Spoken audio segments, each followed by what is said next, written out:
आज विषयटी हूँ चाहिबा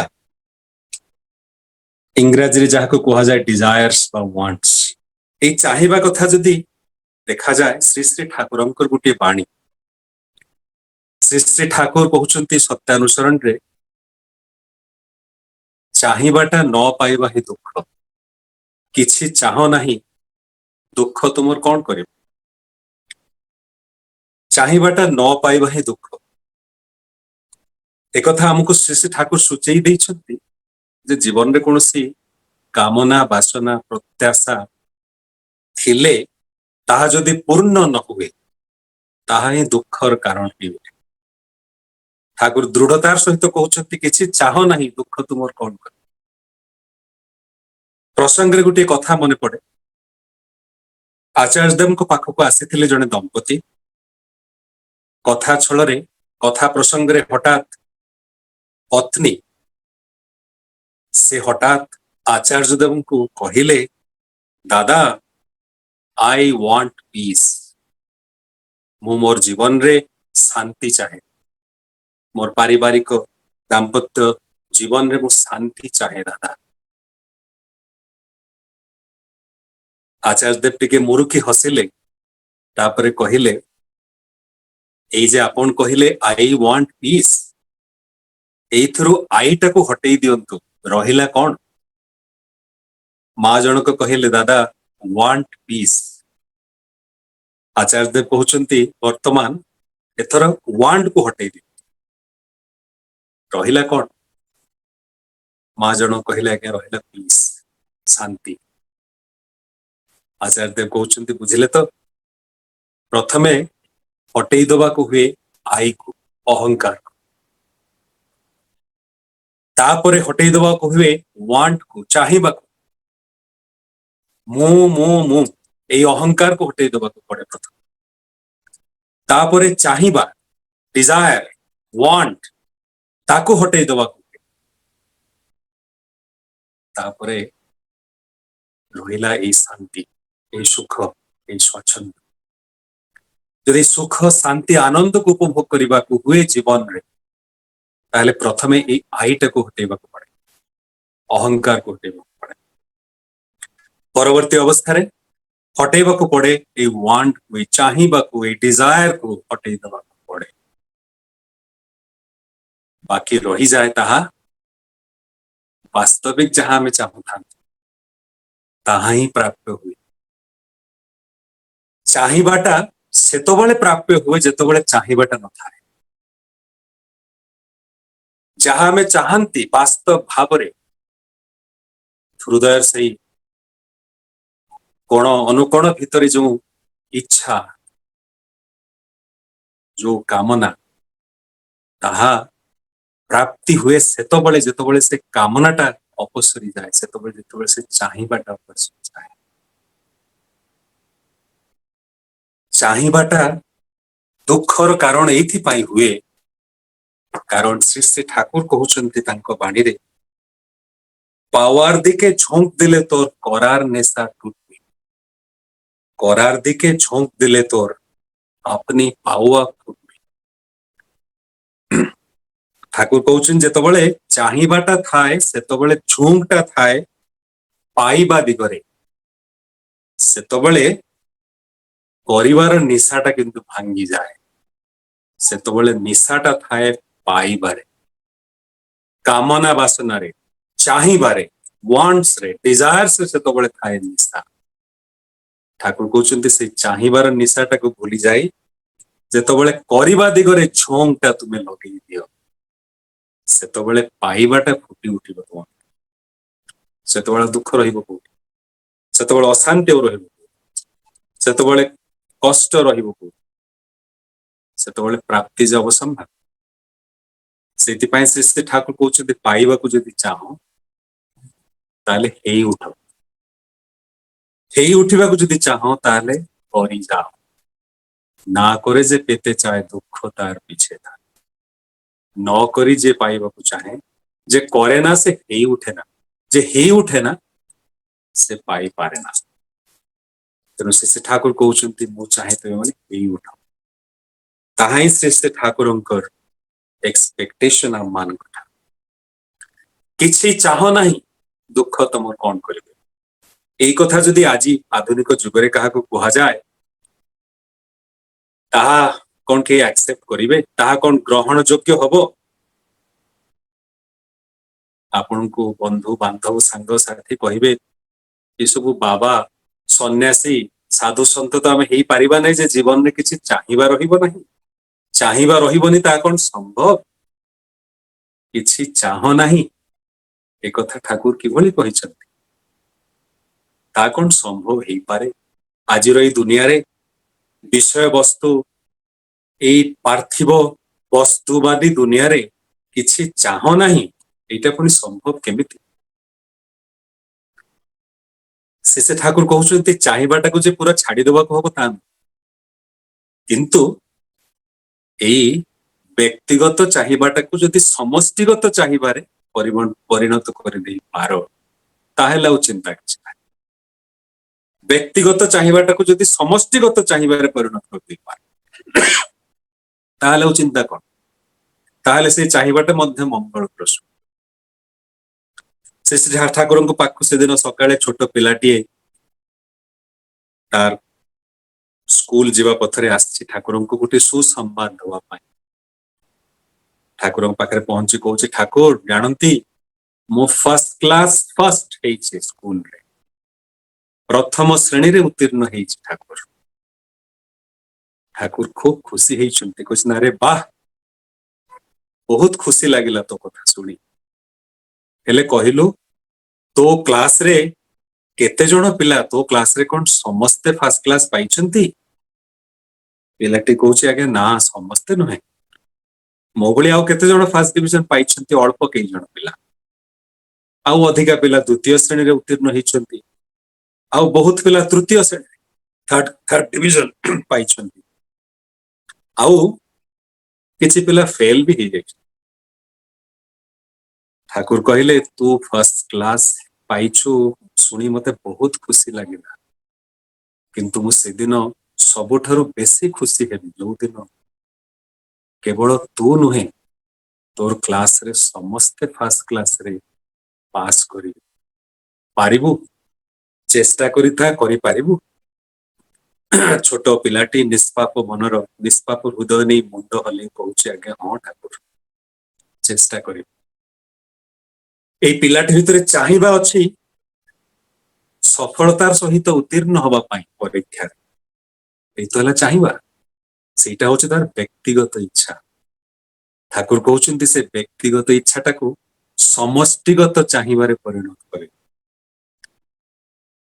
तुमे जे केवल प्रथम श्रेणी रे उत्तीर्ण हबो ता नुहे एही चेष्टा करो जहा द्वारा तुमर श्रेणी रे तुमर समस्त सहपाठी माने मध्य तुम भली प्रथम श्रेणी रे उत्तीर्ण हेबे एई चाहिबाटा होछि मंगल प्रसू एई चाहिबाटा होछि सत्ता पोषण एई चाहिबाटा होछि आनंद वर्ध एई चाहिबाटा होछि वास्तव रे उपभोग्य से ठाकुर चाहिछन्ति सेही भली चाहिबा आमे समस्ते मंगल चाहते सुख शांति रे रहिबाकू चाहते अर्थ मान जस मध्य चाह धर्म अर्थ काम मोक्ष मध्य चाहते से ठाकुर कहउछन्ति किंतु निजे एकुटिया चाहिले हबनी समस्त को नहीं जेमति से चाहिबाटा हुए से दिन जने साधु आछन्ति से ठाकुर को पाख अनेक तंत्र मंत्र साधना करी अनेक किछि प्राप्ति हेछि तांकर जीवन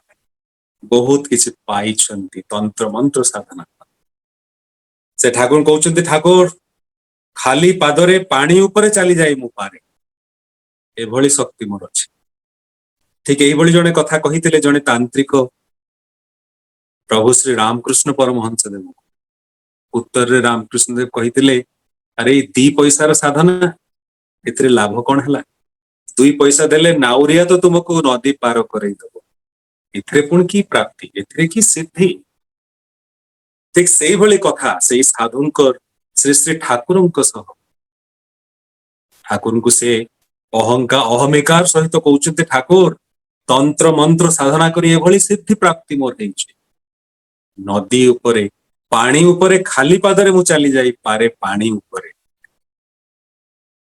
ଠାକୁର ଟିକେ ନୀରବ ରହି କହୁଛନ୍ତି, ଆଜ୍ଞା ଆପଣ ତ ନିଜେ ଚାଲି ଯାଇପାରନ୍ତି ପାଣି ଉପରେ, ତାହା ବୁଝିଲି, ହେଲେ ଆପଣ କଣ ଅନ୍ୟମାନଙ୍କୁ ବି ନେଇ ଯାଇପାରନ୍ତି ପାଣି ଉପରେ? ସାଧୁ ମହାରାଜ ଟିକେ ବିରକ୍ତିର ସହ କହୁଛନ୍ତି, କଣ କହୁଛନ୍ତି ଆଜ୍ଞା? ମୁଁ ସାଧନା କରିଛି, ମୁଁ ତନ୍ତ୍ର ମନ୍ତ୍ର ସାଧନା କରିଛି, ମୋର ତ୍ୟାଗ, ଏଇ ସାଧନା ବଳରେ ମୁଁ ସିଦ୍ଧି ପ୍ରାପ୍ତି ହେଇଛି, ମୋର ହେଇଛି, ମୁଁ ଚାଲି ଯାଇପାରେ, ଅନ୍ୟମାନେ କିଭଳି ଯାଇପାରେ? ଠାକୁର କହୁଛନ୍ତି ତାହେଲେ ସାଧନାର ମୂଲ୍ୟ କଣ? ସାଧୁଜୀ ସାଧନାର ମୂଲ୍ୟ କଣ? କାଲି ଯଦି ଆପଣଙ୍କ ଗାଁରେ ବନ୍ୟା ହୁଏ, ଆପଣ ତ ପାଦରେ ଚାଲି ନଦୀ ପାର ହେଇ ପଳେଇ ଯିବେ, ଜୀବନ ଆପଣଙ୍କର ବଞ୍ଚିଯିବ, ହେଲେ ଆପଣଙ୍କର ଗାଁ ଗ୍ରାମବାସୀଙ୍କର ଅବସ୍ଥା କଣ ହବ? ସାଧୁଜୀ ଏଇ ସାଧନାର କଣ ଲାଭ, ଯାହା ଅନ୍ୟର ଉପକାର କରିପାରେ ନା, ଯାହା ଅନ୍ୟକୁ ବଞ୍ଚେଇ ପାରେ ନା, ଯାହା ଅନ୍ୟକୁ ରକ୍ଷା କରିପାରେ ନା, ଏଇଭଳି ସିଦ୍ଧିରେ ଲାଭ କଣ? ଏଇଭଳି ସିଦ୍ଧିରେ ମିଳିବ କଣ? ସେ ଠାକୁରଙ୍କୁ ଥରେ ପ୍ରଫୁଲ୍ଲ ଦା କହୁଛନ୍ତି, ଠାକୁର ମୁଁ ଶୁଣିଛି ସ୍ୱାମୀ ବିବେକାନନ୍ଦ ରାମକୃଷ୍ଣ ପରମହଂସଙ୍କ ମହାପ୍ରୟାଣ ପରେ ମଧ୍ୟ ତାଙ୍କ ସହ କଥାବାର୍ତ୍ତା ହେଇପାରୁଥିଲେ। କେତେ କିଭଳି ଭାବରେ ସାଧକ ଜୀବନ ଥିଲା ତାଙ୍କର, କେତେ କିଛି ସିଦ୍ଧି ସେ ହାସଲ କରିଛନ୍ତି। ଠାକୁର କହୁଛନ୍ତି ସେ ଯେ ରାମକୃଷ୍ଣ ଦେବଙ୍କ ସାଙ୍ଗେ କଥା ହେଇପାରୁଥିଲା, ସେଥିରେ ଲାଭ କଣ? ସେ ଯଦି ଅନ୍ୟମାନଙ୍କୁ ତାଙ୍କ ଭଳି ଯେଭଳି ସେ କଥା ହେଇପାରୁଥିଲେ, ସେଭଳି ଯଦି ଅନ୍ୟମାନଙ୍କୁ ସେ ନ କରେଇ ଦେଇ ପାରିଲେ, ତାହେଲେ ସେଭଳି ସିଦ୍ଧିରେ ଲାଭ କଣ? ଶ୍ରୀ ଠାକୁର କେତେ ସୁନ୍ଦର କଥା କହିଛନ୍ତି। ଏଇ ଚାହିଁବାଟା ଯଦି ସମଷ୍ଟିଗତ ଚାହିଁବାରେ ରୂପାନ୍ତରିତ ହେଇପାରେ, ସେଇ ଚାହିଁବାଟା କେତେ ସୁନ୍ଦର ହେଇପାରେ। ଏଇ ଚାହିଁବାକୁ ନେଇ ଆଉ ଗୋଟିଏ କଥା ସତ୍ୟାନୁସରଣରେ ସେ ଠାକୁର କହୁଛନ୍ତି, ଗୋଟିଏ ଚାହିଁବାକୁ ଯାଇ 10ଟା ଚାହିଁବ ସଦା, ଗୋଟିକର ଯେମିତି ଚରମ ହୁଏ, ତାହା ହିଁ କର ସବୁ ଗୁଡ଼ିକ ପାଇଁ।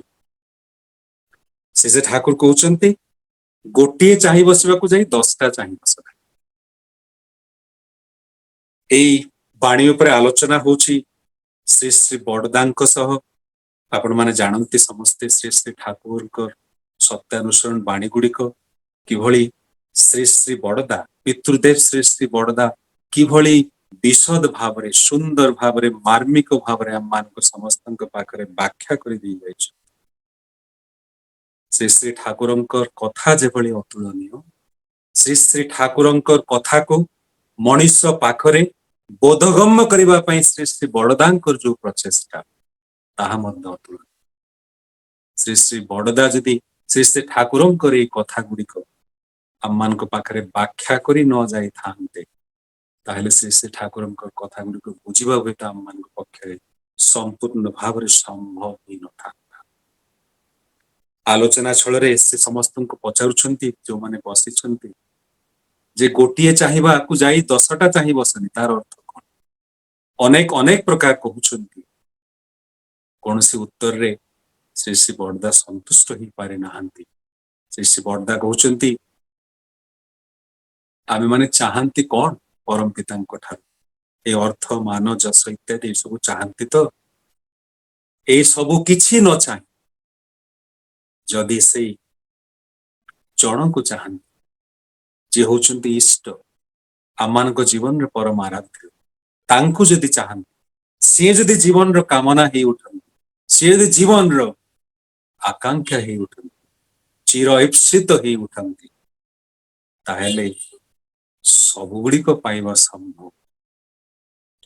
ଧରି ନିଅନ୍ତୁ, ମୁଁ ସଞ୍ଜୀବ ଦାଙ୍କ ଘରକୁ ଯାଇଛି, ମତେ ସଞ୍ଜୀବ ଦା କହିଲେ ମୋ ଘରୁ ଯେକୌଣସି ଗୋଟିଏ ଜିନିଷ ଯାହା ଆପଣଙ୍କର ପସନ୍ଦ ହେଇଛି, ତାହା ଆପଣ ନେଇଯାଇପାରନ୍ତି।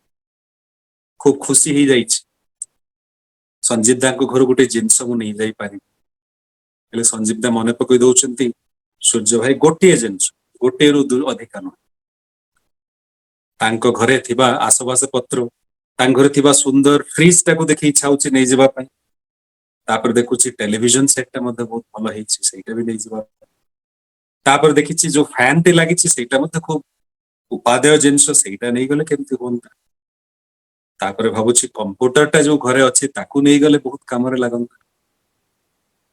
ହେଲେ ସଞ୍ଜୀବ ଦା କହିଛନ୍ତି ଗୋଟିଏ ଜିନିଷ, ଗୋଟିଏରୁ ଦୁଇଟି ଜିନିଷ। ମନଟା କିନ୍ତୁ 10ଟା ଜିନିଷ ଚାହିଁ ବସିଛି।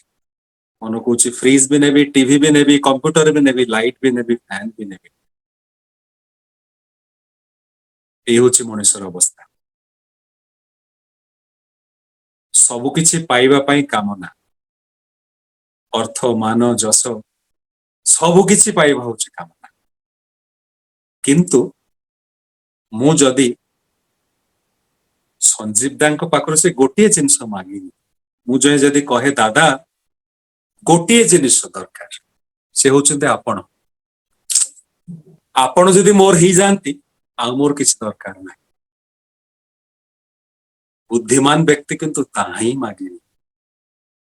ମୁଁ ଯଦି ସଞ୍ଜୀବ ଦାଙ୍କୁ ମାଗିନିଏ ତାହେଲେ ସଞ୍ଜୀବ ଦାଙ୍କର ଯାହା କିଛି ସବୁ ତ ମୋର।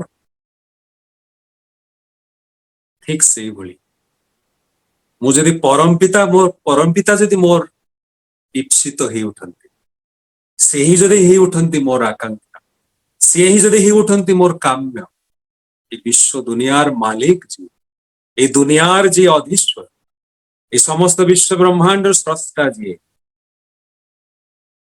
ସବୁ କିଛିର ଅଧିପତି ଯିଏ, ସିଏ ଯଦି ମୋର ହେଇ ଉଠନ୍ତି କାମ୍ୟ, ସିଏ ହିଁ ଯଦି ହେଇ ଉଠନ୍ତି ମୋର ଏକମାତ୍ର ଚାହିଁବା,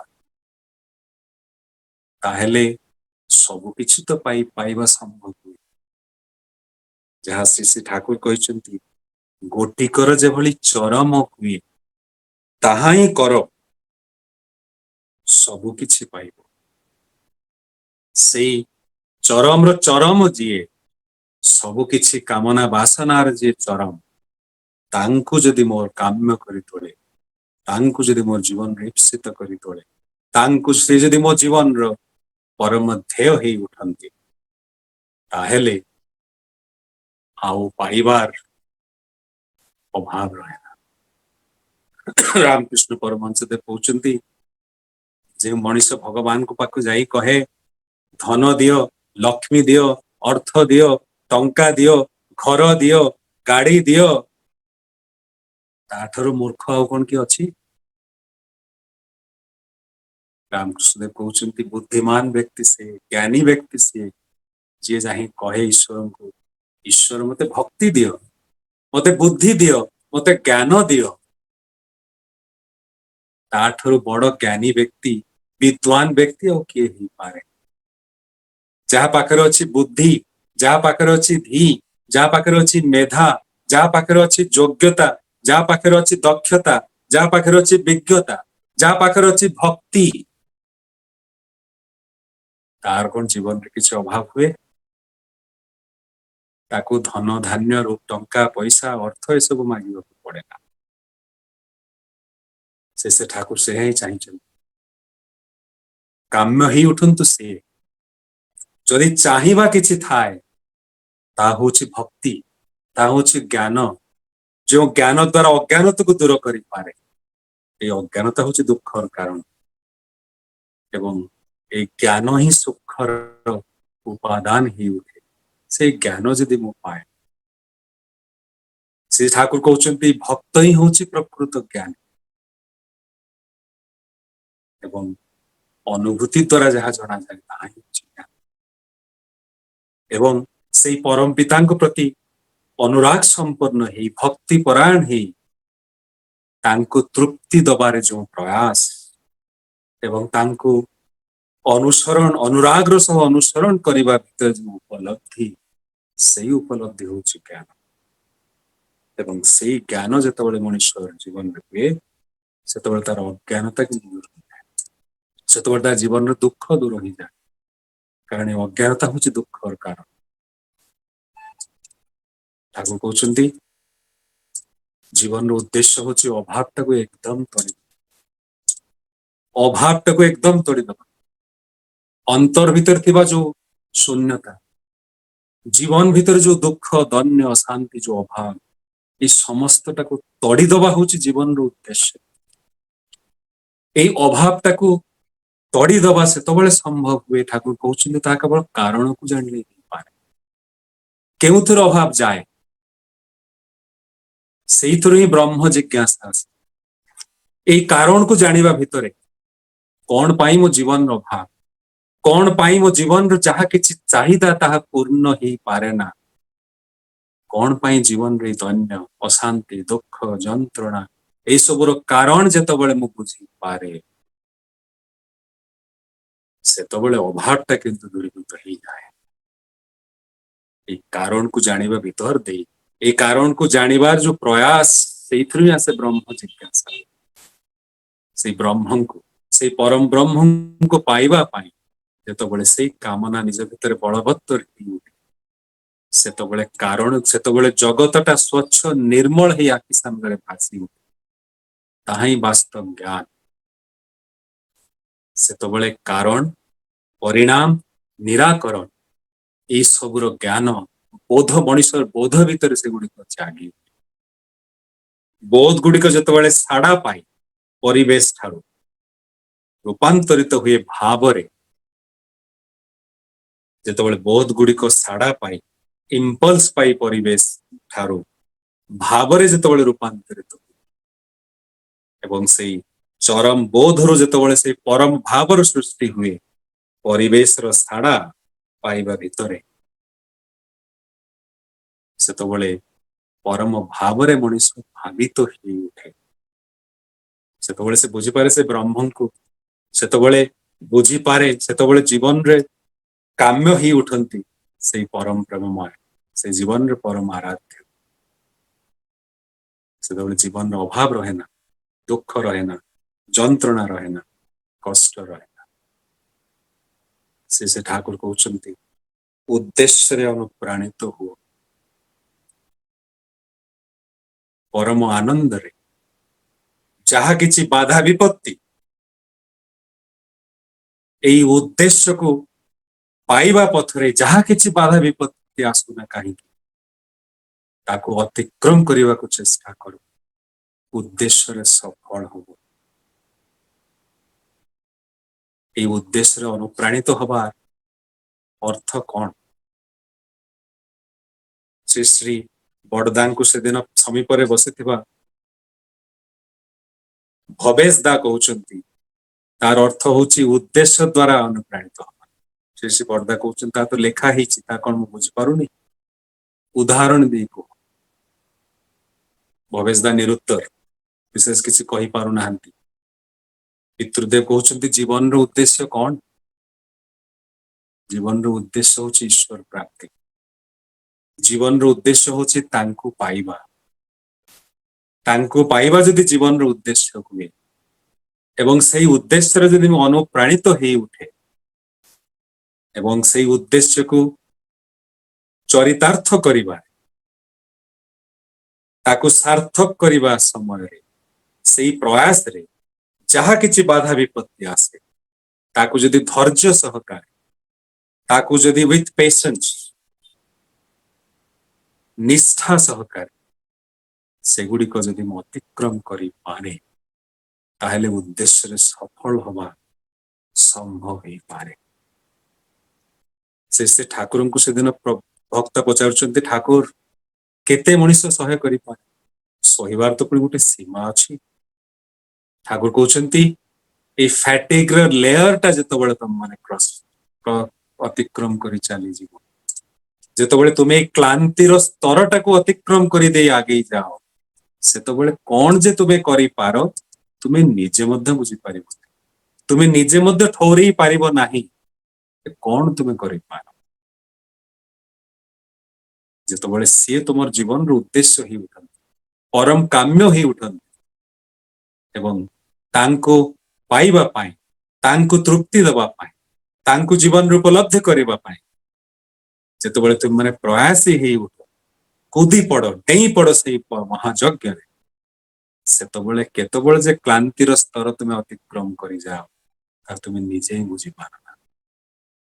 ଏବଂ ସେଇ ସମୟରେ ତୁମେ ନିଜେ ଆଶ୍ଚର୍ଯ୍ୟ ହୋ ଦେଖି, ଆରେ ସତରେ ମୁଁ କଣ ଏଇ କାମଟା କରିପାରିଛି, ମୁଁ କଣ ଏହା କରିପାରିଛି, ମୋ ଦ୍ୱାରା କଣ ଏହା ସମ୍ଭବ?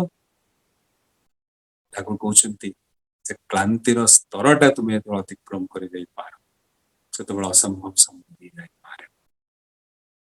ଯେତେବେଳେ ତାଙ୍କ ପ୍ରତି ସେ ଗଭୀର ଆକୁତି ନେଇ, ଯେତେବେଳେ ତାଙ୍କ ପ୍ରତି ସେଇ ଗଭୀର ଭାବରେ ଅନୁରାଗ ସମ୍ପନ୍ନ, ଏଭଳି ତୀବ୍ରତା ଏବଂ ଏକାନୁରକ୍ତିର ଭାବ ନେଇ ଗଭୀର ନିଷ୍ଠା ସହକାରେ ଯେତେବେଳେ ତୁମେ କୁଦି ପଡ ତାଙ୍କର କାମରେ, ସେଇ ଆକୁତିଟା ତୁମ ଭିତରେ ଥିବା ସେଇ ଅର୍ଜ ତୁମର ମସ୍ତିଷ୍କ ଉପରେ ଏଭଳି ଭାବରେ ଚାପ ସୃଷ୍ଟି କରେ ଯେ ମସ୍ତିଷ୍କର ରେଖା ଗୁଡିକ ମଧ୍ୟ ବଦଳି ଯାଇପାରେ।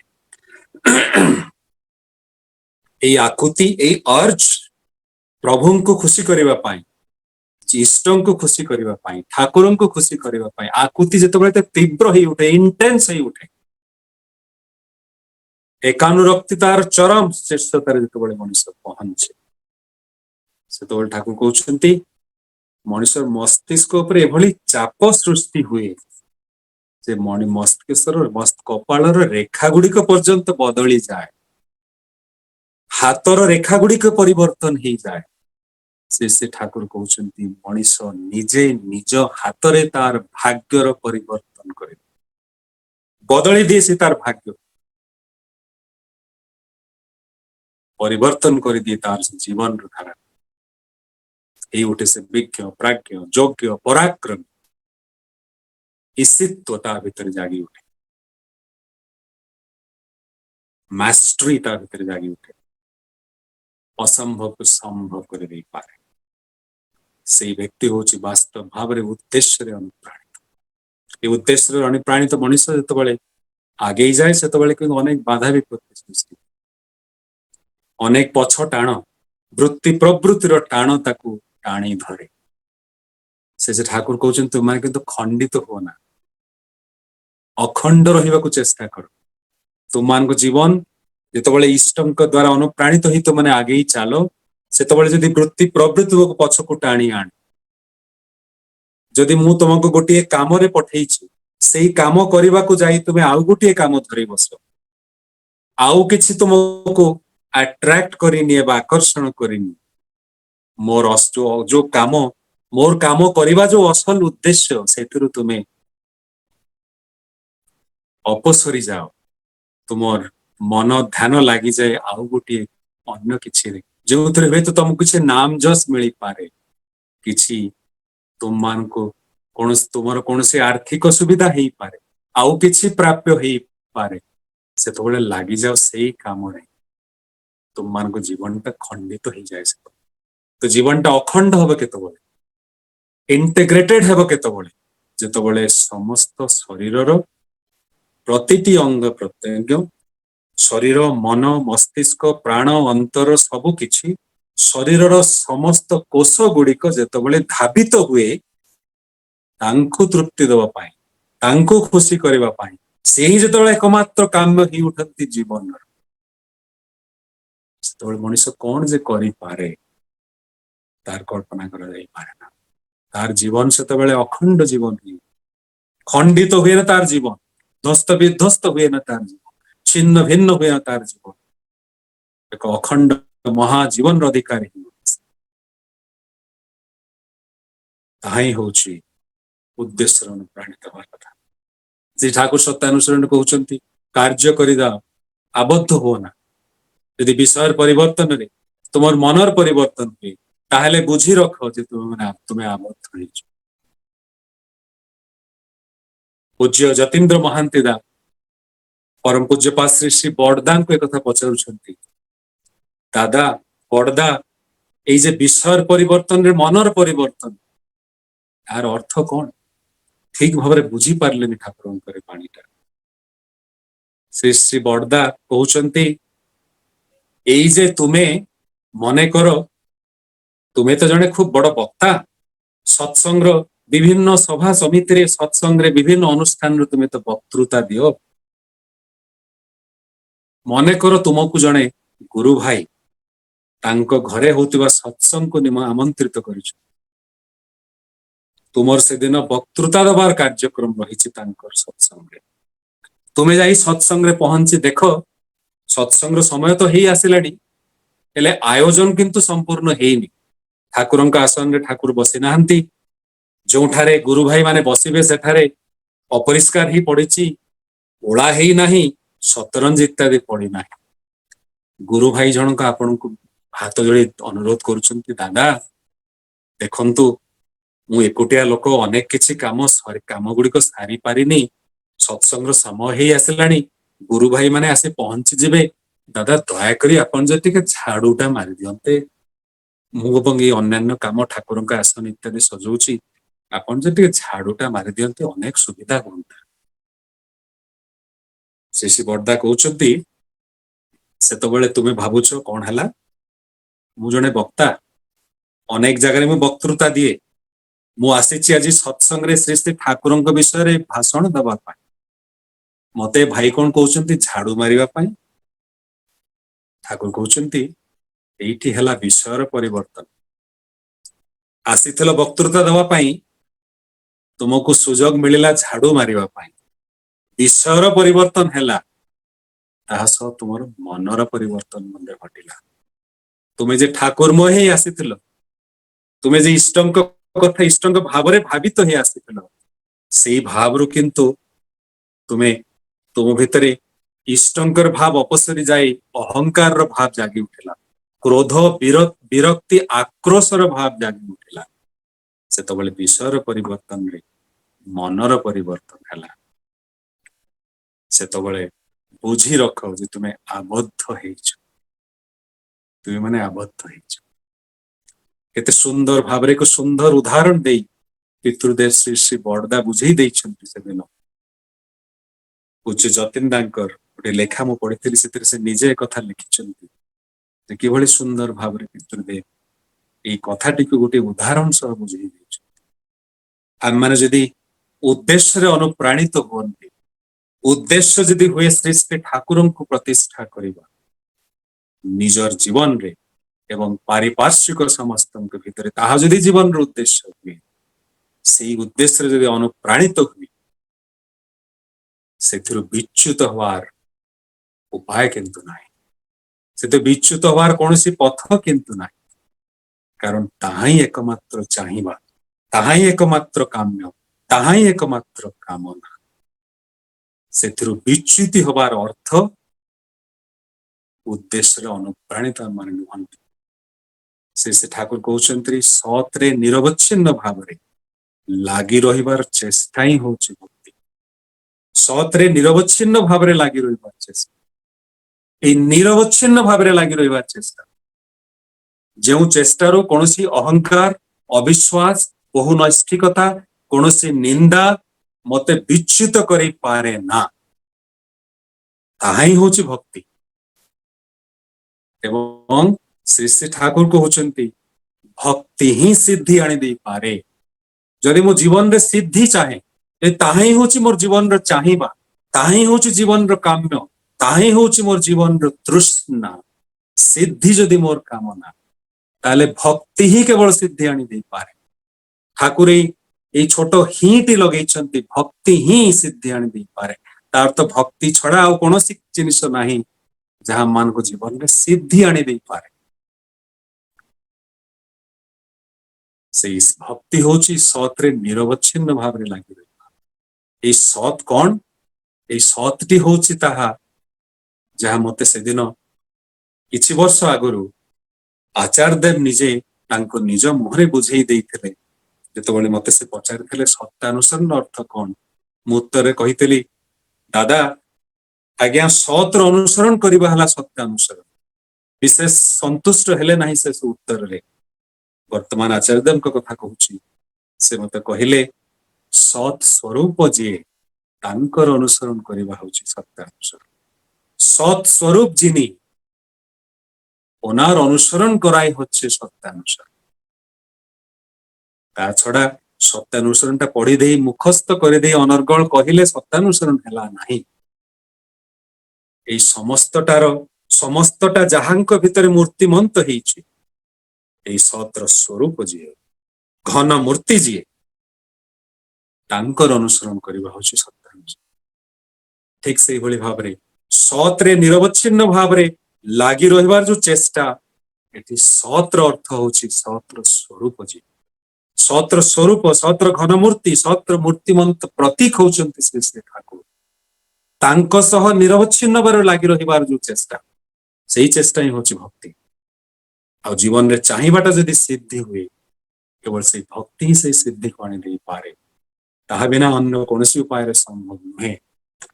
ମୁଁ କିଭଳି ଭାବରେ ନିଜ ଭିତରେ ସେଇ ଭକ୍ତିକୁ ଜଗେଇ ଦେଇପାରେ, ଯେତେବେଳେ ମୁଁ ଆଚାର୍ଯ୍ୟଙ୍କୁ ଅନୁସରଣ କରେ। ଆଚାର୍ଯ୍ୟ ହିଁ ନିଜ ଆଚରଣ ଭିତରେ ଦେଖେଇ ଦିଅନ୍ତି ଭକ୍ତି କିଭଳି କରିବାକୁ, ଅନୁରାଗ କିଭଳି ନିଜ ଭିତରେ ଜଗେଇବାକୁ ହୁଏ, ଇଷ୍ଟ ପ୍ରାଣତା କିଭଳି ଭାବରେ ଜଗେଇବାକୁ ହୁଏ, ଆଚାର୍ଯ୍ୟ ହିଁ ନିଜେ ଆଚରଣ କରି ଦେଖେଇ ଦିଅନ୍ତି। ସେଇ ଆଚରଣକୁ ଯଦି ମୁଁ ଅନୁସରଣ କରେ, ତାହେଲେ ମୁଁ ବୁଝିପାରେ ଶ୍ରୀ ଶ୍ରୀ ଠାକୁରଙ୍କୁ କିଭଳି ଭକ୍ତି କରାଯାଇପାରେ, କିଭଳି ତାଙ୍କୁ ଭଲ ପାଇବା ପାଇଯାଇପାରେ। ସେ ପ୍ରେମର ଘନ ମୂର୍ତ୍ତି, ପ୍ରେମର ଘନ ବିଗ୍ରହ ଯିଏ, ତାଙ୍କୁ କିଭଳି ଭାବରେ ମୁଁ ପ୍ରେମ କରିପାରେ, ସେ ଆଚାର୍ଯ୍ୟ ହିଁ ଶିଖେଇ ଦିଅନ୍ତି, ହାତ ଧରି ବତେଇ ଦିଅନ୍ତି। ସେଇଥିପାଇଁ ପ୍ରୟୋଜନ ଆଚାର୍ଯ୍ୟଙ୍କର ଅନୁସରଣ। ଆଜିର ଏଇ ବିଷୟବସ୍ତୁ ଗୋଟିଏ ଶବ୍ଦ ଚାହିଁବା, କିନ୍ତୁ ଏକ ବିଶାଳ ଶବ୍ଦ। ଏଇ ଚାହିଁବା ଭିତରେ ସବୁ କିଛି ଅଛି। ଆମମାନଙ୍କ ଜୀବନର ଏଇ ଯୋଉ ଅଦମ୍ୟ ଆକାଂକ୍ଷା, ଚାହିଁବା, ଏଇ ଯୋଉ ବାସନା, ସବୁ କିଛି ଲୁକାୟିତ ହେଇଯାଇଛି ତାରି ଭିତରେ। ଏବଂ ଏଇ ଚରମ ପ୍ରାପ୍ତି, ଏଇ ଚରମ ସିଦ୍ଧି ରହିଛି ସେଇ ପରମ ପ୍ରେମମୟଙ୍କୁ ଜୀବନରେ ଅନୁସରଣ କରିବା ଭିତରେ। ତାହା ଛଡା ଆଉ କୌଣସି ଉପାୟ ନାହିଁ।